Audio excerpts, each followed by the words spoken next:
ಇದ್ರೆ ನೆಮ್ಮದಿಯಾಗಿರ್ಬೇಕು ಅಂತಿದ್ದ ದರ್ಶನ್ಗೆ ಪರಪ್ಪನ ಅಗ್ರಹಾರ ಜೈಲಲ್ಲಿ ನೆಮ್ಮದಿನೇ ಸಿಕ್ತಿಲ್ಲ ಅಂತ ಕೋರ್ಟ್ ಮುಂದೆ ಅಳಲು ತೋಡ್ಕೊಂಡಿದ್ರು. ಆದ್ರೀಗ ಹಾಸಿಗೆ ದಿಂಬು ಸಿಕ್ಕಿದ್ದು ದಚ್ಚು ಕೊಂಚ ರಿಲ್ಯಾಕ್ಸ್ ಆಗಿದ್ದಾರೆ.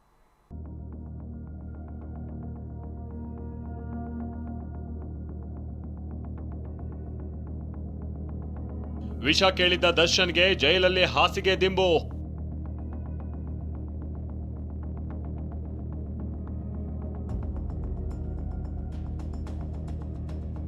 ಕೋರ್ಟ್ ಆದೇಶದ ಬಳಿಕ ದರ್ಶನ್ ರಿಲ್ಯಾಕ್ಸ್.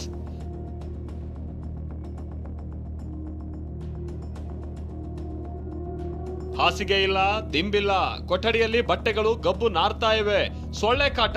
ಜೈಲಲ್ಲಿ ನೆಮ್ಮದಿಯಾಗಿರೋಕಾಗ್ತಿಲ್ಲ ಅಂತ ನಿನ್ನೆ ಕೋರ್ಟ್ ನಲ್ಲಿ ಜಡ್ಜ್ ಎದುರು ದರ್ಶನ್ ಅಳಲು ತೋಡಿಕೊಂಡಿದ್ರು. ಇಲ್ಲಿರೋಕಾಗ್ತಿಲ್ಲ, ಸ್ವಲ್ಪ ವಿಷನಾದ್ರೂ ಕೊಡಿ ಅಂತ ಬೇಡ್ಕೊಂಡಿದ್ರು. ಈ ಬಗ್ಗೆ ಗಮನಿಸಿದ ನ್ಯಾಯಾಲಯ ಅಗತ್ಯ ಸೌಲಭ್ಯ ನೀಡಬೇಕು ಅಂತ ಸೂಚಿಸಿದೆ.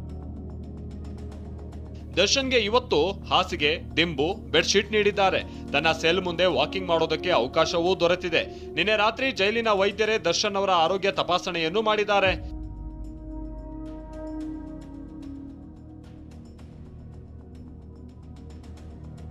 ದರ್ಶನ್ ಬಳ್ಳಾರಿ ಜೈಲಿಗೆ ಶಿಫ್ಟ್ ಅರ್ಜಿ ವಜಾ. ಮುಂದೇನು? ಇನ್ನು ದರ್ಶನ್ ಅಂಡ್ ಗ್ಯಾಂಗ್ ಅನ್ನ ಬಳ್ಳಾರಿ ಜೈಲಿಗೆ ಶಿಫ್ಟ್ ಮಾಡುವಂತೆ ಜೈಲಾಧಿಕಾರಿಗಳು ಸಲ್ಲಿಸಿದ ಅರ್ಜಿಯನ್ನ ಕೋರ್ಟ್ ತಿರಸ್ಕರಿಸಿದೆ. ಇದರಿಂದ ದರ್ಶನ್ಗೆ ರಿಲೀಫ್ ಸಿಕ್ಕಿದೆ.